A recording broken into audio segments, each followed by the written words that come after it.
This is the Novel Marketing Podcast. I'm Thomas Umstadt Jr., I'm James L. Rubart. and this is the show for novelists who hate marketing but still want to become best-selling authors. This episode is based on a question Cindy Tansen, who you can find at cindytansen.com, sent in, and we think it's a great question. So Cindy asks, thank you for another great podcast. I definitely want to hear more about mastermind groups. Please do another podcast on this subject. Well, you've got it, Cindy. This week we are going to talk about mastermind groups. But just before we dive into this, let's talk about questions in general. We love answering questions. We love the questions that come in. We do a Q&A episode every now and then. So please, if you've got a question, just go to novelmarketing.com, click on the big button that says Ask a Question, and send it to us. We'd love it. We now have a thing called email as well. So you can send an email to novelmarketingpodcast@gmail.com if you like to do it the old school way. And if we choose your question, we will definitely feature your website and your writing on the podcast. All right, so let's talk about mastermind groups. What is a mastermind group? It started a long, long time ago. You know, it's kind of become something in the last, I've been part of mastermind groups for probably 20 years, but really it's kind of become a buzz 20 thing years recently. ago, that's so long. Oh no, yeah, I was 12. It was great. But mastermind groups have certainly been around a lot longer than 20 years. You want to give us a quick history on that? Yeah, so arguably the first mastermind group was actually started by Benjamin Franklin. He called it a junto in his autobiography, which if you haven't read it, I strongly recommend it. He talks about putting together his junto, which was a group of about 12 friends of his, and they encouraged each other. They shared what they were learning. They had discussions and just generally tried to make society a better place and become more successful businessmen. And like many of the things that Franklin did, like starting a public library system, it kind of caught on and the idea spread. And it's kind of gotten new life recently. So the term mastermind group wasn't coined by Franklin. In fact, the term mastermind group is a bit of a new age term, believe it or not. But you don't have to be a new ager to see the benefit of gathering in small groups. People have been gathering in small groups for a long time, and doing it to help with marketing or with writing can be incredibly helpful. So let's talk about some of the benefits of a mastermind group. First of all, and this is huge, is encouragement. A lot of the people that Thomas and I work with as individual authors are entrepreneurs, whether they're marketing entrepreneurs or author entrepreneurs or speaking entrepreneurs. And that a lot of times means going solo. And so simply getting together and getting the encouragement. Thomas and I are obviously, you've probably figured out, we're part of a mastermind group. And simply being around these people every other week, for me, gives huge encouragement. And gathering on a topic of mutual interest is really beneficial as well, because I have friends from church, but they don't really understand necessarily what it's like to run a business or to work with authors. And so to be able to interact with other authors, other people who are dealing with the same kinds of challenges that I can be a great supplement to that community that I get at church. The second benefit, though, is that when you're gathered on a single topic, you're gaining wisdom from these other people. If you're all in the same industry or similar complementary industries, you have people have different areas of expertise, and so you're learning from that. And as people are trying stuff, they're sharing their successes and their failures, and so you get to learn from other people's failures as well as other people's successes, which let me tell you, someone who's learned from a lot of my own failures, learning from the failures of others, highly recommended. The third benefit is networking. Business, I keep telling my sons this, who they're just starting to get into the business world. Business is not as much about technique as it is relationships. Business is relationships and friendships. And the networking that comes out of a mastermind group can be absolutely substantial, because you don't know who that person knows. They don't know who you know, and they go, oh, I know Fred. I can introduce you to Fred. He'd love to talk to you. And so the networking aspect is of huge benefit. The fourth benefit is accountability. In our mastermind group, occasionally we will set goals and hold each other accountable. And I remember setting a goal for myself that I didn't hit, but I set up a punishment as well. So if I didn't hit the goal, I had to pay everybody in the group $10 or $15. And I don't remember what it was, but I remember I failed to hit the goal, and so I went and PayPal'd everybody in the group $10. And it wasn't because they needed the money; it was more of that I needed the accountability, so that when I set a goal, and I set my own goal. It wasn't like we were being mean to each other. It was, just me trying to help accomplish, business objectives. as my own boss. I have employees that I hold accountable, but I don't have a boss above me. And so having that mastermind group to help provide that accountability was really helpful for me. The last benefit, and there are more benefits than this, but the last one we're going to hit on right now is the marketing support and advice that you get. I'm fond of saying you are marketing in every moment. Everyone is marketing in every moment. You don't maybe think of yourself as a marketer, but you are. You're selling yourself or your ideas or somebody else's ideas in every moment. And simply hearing what someone else has done from a marketing standpoint can be extremely beneficial.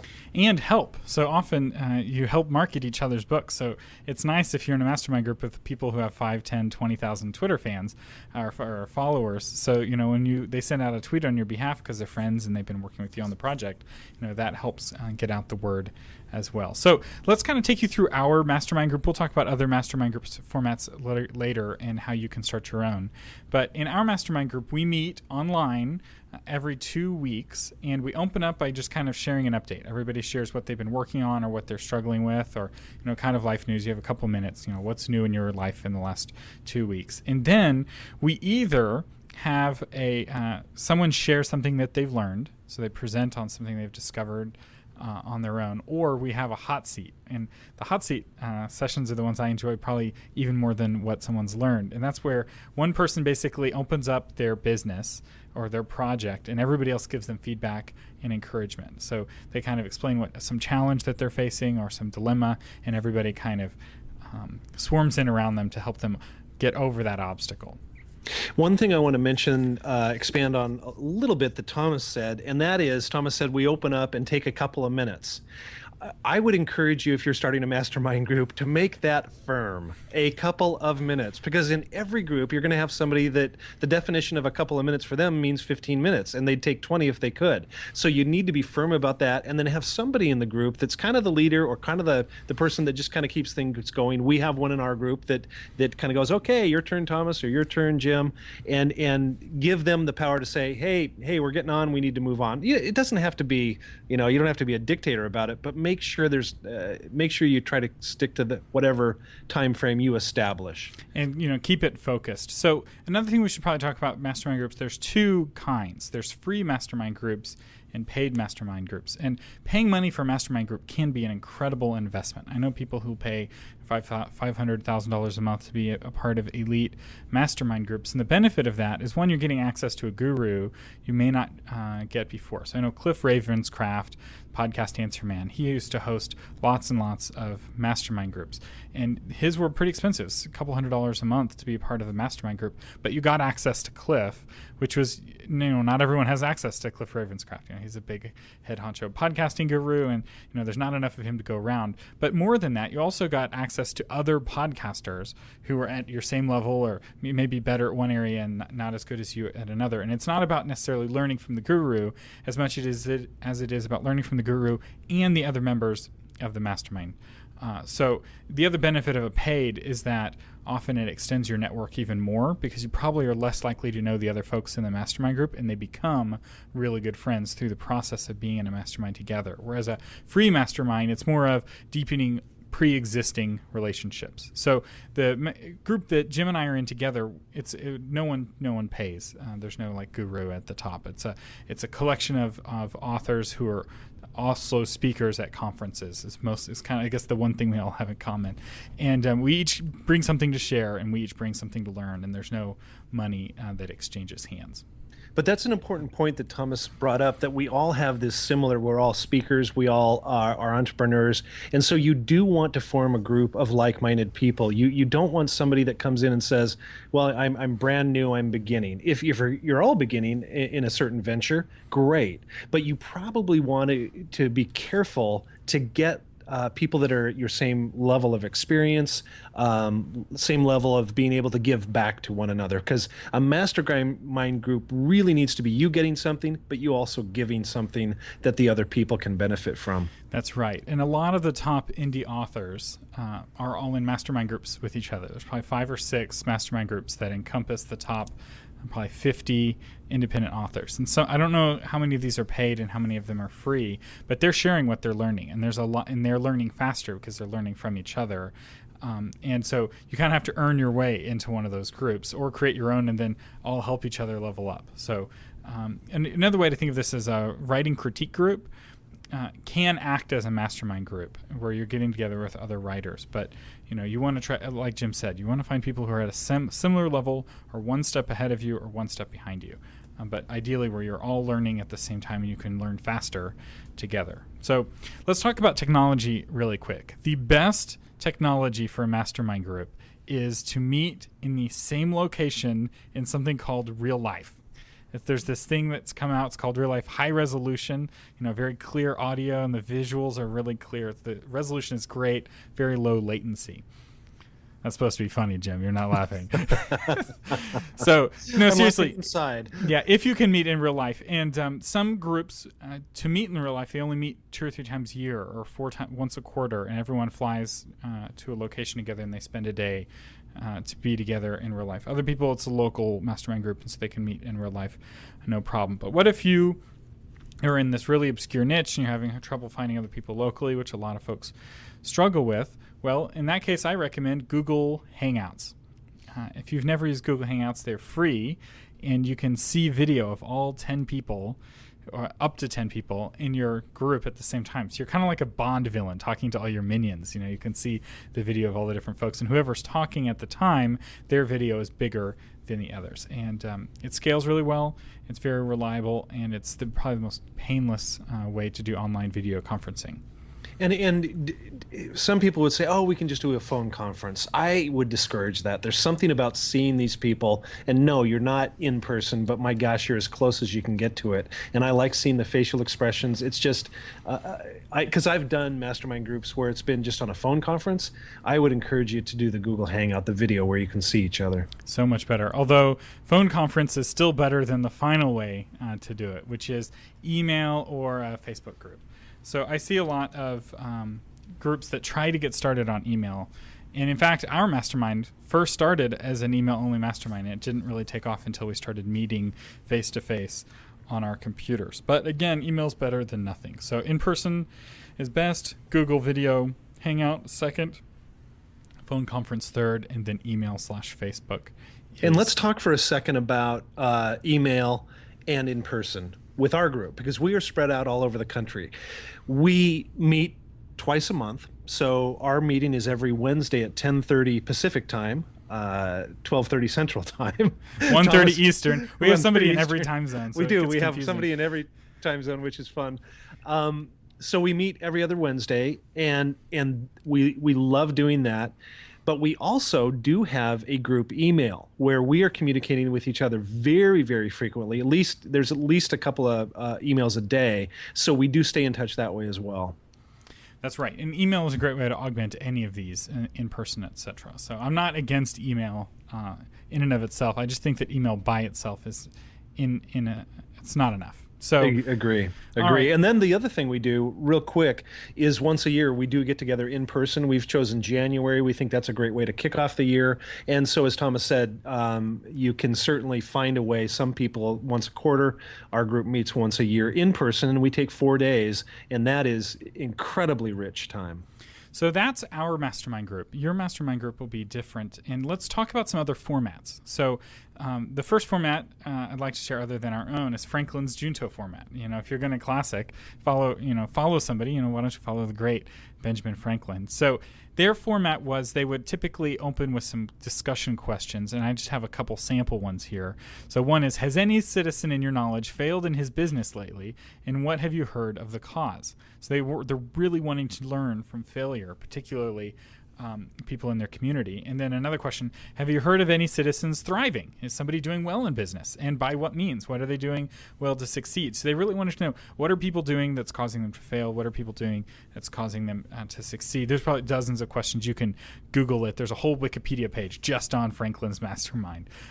It was that influential. And a lot of really cool elements of your local government probably emerged from his mastermind, because one of their goals was to try to invent a better way to do government. And so a lot of stuff made it into, because this is all before the United States was founded. And so really cool stuff. And then another thing they would do is from time to time, someone would bring an essay to read to the group and then discuss it. So it was kind of like you had a little dissertation that you'd have to do. You'd read the dissertation to the group, and then you had to defend it from the other members of the group. And it was a way of doing research and trying to better understand the subject that they were trying to address. And Franklin, of course, being a Renaissance man, the number of subjects that they hit were very broad. It wasn't just business. It was also politics and religion and things like that.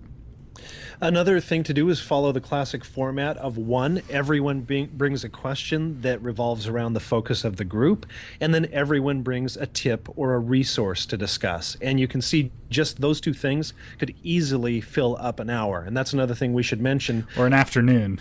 Or an afternoon, yeah. And the reason I say would fill up an hour is because that's how long our mastermind group is. Your results might vary. You might like a mastermind group that's an hour and a half. You might like a 2 hour. You might like half an hour. We like an hour because anytime you go past an hour, we're busy people. And if we're doing it every 2 weeks, going past an hour makes people go, ooh, gosh, can I carve that time out today? But an hour, most of our group can. Right. The classic format, it's often a 4-hour meeting once a month, 4 or 5 hour meeting. So it's very different from ours. Ours is more frequent for less time. But again, what you want to do is craft something that fits around your needs and the needs of the other folks in the mastermind group. And we should probably talk about a mastermind group can be as small as 2 people. Sure. And in fact, I have a friend who's got a very effective mastermind group. He's a part of our mastermind group. He's also a part of another mastermind group. It's just him and one other guy. And they do all the normal mastermind things. They hold each other accountable. They encourage each other. And it's very effective, and it doesn't take nearly as much time. And the fewer people you have in your mastermind group, the more time you have for sharing what's going on in your life. When there's 20 people and each person takes 2 minutes to summarize what's going on in their life, well, that's 40 minutes. That's 2/3 of your hour gone just with introductions. Whereas if there's 2 people and you each spend 5 minutes, then it's only 10 minutes. You still have another 50 minutes to go. So let's talk about tips on starting your own mastermind group. Jim, what are some of the tips on how to start a mastermind group? Well, I would say set the expectations up front and make them very clear. In other words, what is your mastermind group about? Ours is not about writing. It's about marketing, entrepreneurship, speaking. We certainly talk about writing, but we're very clear on this is what the group is about. And then you'll know if a person's going to fit or not. So set expectations up. And certainly when you add somebody to the group, and we're going to talk about how you do that in a minute, make sure they understand this is what the group is about. This is our format. Is this something you want to be part of or not? And so to give you an example, it's perfectly fine in our mastermind group to post a marketing plan or some marketing copy to get critiqued. It's not okay to post your manuscript to get edited. We're not a craft-centric group. We're a marketing-centric group. That doesn't mean that there aren't people in the group that have other groups that they get craft feedback on, but that's our focus. And so with whatever group you put together, you need to be clear about what that focus is. The second thing I would say as far as tips go is to explain how a mastermind group works. A lot of people are familiar with small groups, but they may not be familiar with the format or the term. And so, explain it to them. Or, shameless plug, send them a link to this episode. So shoot them a link to the Novel Marketing Podcast, and they can listen to this episode and kind of... I love that plug. Yeah. So what's the next tip, Jim? Well, start small. And Thomas gave an example of a friend of his that has a mastermind group of 2. Wonderful. It is better to have a group of 2 or 3 than have a group of 8 where you're going, oh my gosh, this isn't working. It's out of control. We grew too quickly. Start small and then build slowly. You want to make sure everyone is a good fit. Let's talk a little bit about this, Thomas, because people are going, well, I can think of that person, I can think of that person, I can think of that person. Somebody is going to be the initiator of the group, the one that kind of kicks the whole thing off. For our group, Thomas was that person. But I love what Thomas does. When it's time for us to add a new member, it's got to be unanimous. It's got to be everybody going, yes, this new member fits. And real recently, we threw out a name where everybody felt great about this person, but it just wasn't a fit for everyone, and it just wasn't going to work. And nobody goes, oh, I really wanted that person. It's great. If it's not unanimous, we're not going to do it. And since it's an invite-only group, that person's feelings weren't hurt because he or she didn't know that he or she was, in the running to be invited to join the group. But you do want to be picky on who you add, and that's the next tip: is be picky on who you add. And I would just say it's really one thing that can kill a mastermind group is to get too big. logistics get too difficult, the relationship quality degrades as you exponentially increase the number of connections. And so you want to be very picky about that. And so, having only one nay being all it takes to kick someone out is one good way to control that, because you want the kind of group where people feel safe to share their challenges and their struggles. If people don't feel safe to share their challenges and struggles, then you don't really have a mastermind group. You have a bragging session. They're like, hey, here are my successes. You can learn a little bit from successes, but you learn far more from failures. And so when you can crack open your failure and be like, hey, everybody, I just blew it, or I am failing right now. Here's what I'm doing that's not working. Help me figure out how to get it working. That's where the real learning is, not just for you, but for everybody else listening to the advice that everybody else has. Because I might have one piece of the solution, but I get to hear Jim, who's got another piece of the solution that I didn't even think about. And that's where the real benefit of the mastermind comes from. Can we talk, Thomas, for a minute about the technology limitations of mastermind groups? And we'll use, if you're meeting in person, you don't have a limit on the number of people you would add. Although, boy, you get above 12 people, you're getting a lot of people. In our case, Google Hangout, as Thomas said, you can have up to 10 people that are chatting. So what do we do if we really feel like we need to add that 11th member? Well, you have to realize that in any mastermind group, people get busy, lives get crazy. And so on average, our mastermind group has 8 people showing up. Even though I think at this point, Thomas, we might have 11 that are part of the group. And so I think once in the last 2 years have we had a situation where the queue filled up and one person wasn't able to make the meeting. So know that you can go over a little if you have to. And that's very much because of the kind of group we have. Since everyone in our group is a professional speaker, everyone is traveling. And so the month of the year when everyone's there to overpack a group is in December, when no one's booking speakers because it's all Christmas stuff going along. So, your group might be different. If it's all a bunch of folks who work day jobs and, they're always free on Tuesday nights, you may have a much higher attendance rate. I realize we're sharing a lot of stuff based on our experience. Your mileage is going to vary. And the nice thing about this is that, failure is okay. A lot of people are or maybe a mastermind group works for a little while and it doesn't work for a long time. You don't have to do this perfectly. It's not. The nice thing is that it's secret. You notice we're not dropping a lot of names of the other folks who are in our group because we have a semi-secret mastermind group. Some members are more private about their membership than others, so we're not mentioning anybody's name. So when you're adding people, you want to look for folks who have something to add to the conversation. So you want focus, but you also want diversity. If everyone is in the exact same place, there's not a lot to learn from each other. Whereas if everyone's too diverse, where they're in just different industries altogether, then there's not that common language. So look for what does this person have to add, and also what does this person have to gain. And if someone has a real clear answer to both of those questions, that's the kind of person you'd like to invite to join your mastermind group. I don't mean to belabor the point, but really look for variety. We have some fiction authors in our group. We also have nonfiction authors in our group. We have some people that are more focused on speaking. We have some people that are SEO people and technical people. So really look for that variety. With a critique group, you might all be fiction writers. If you form a mastermind group, you're probably not going to learn much outside of the circle of fiction writing. But if you add that variety, you certainly will. So, finally, the final tip I'd like to give is to set up an agenda and take notes. I know this is painful, and you're writers and artists, and that kind of agenda stuff may feel a little bit constraining, but it really does help. And our agenda is not super detailed, but we do take notes, and we do it in Google Docs, so more than one person can take notes if possible. And we now have our group's been running for almost 2 years, so now we have 2 years worth of notes of questions and answers and ideas that were tried and feedback. And the thing that we forgot to mention, after we have the hot seat, we have a time of prayer. So the members of our group are all Christians, and so we'll pray for each other, which I find to be really beneficial, to pray for each other, especially after you've just been sharing your challenges and successes. So we really do try to follow Jesus's instruction to rejoice with those who rejoice and to mourn with those who mourn.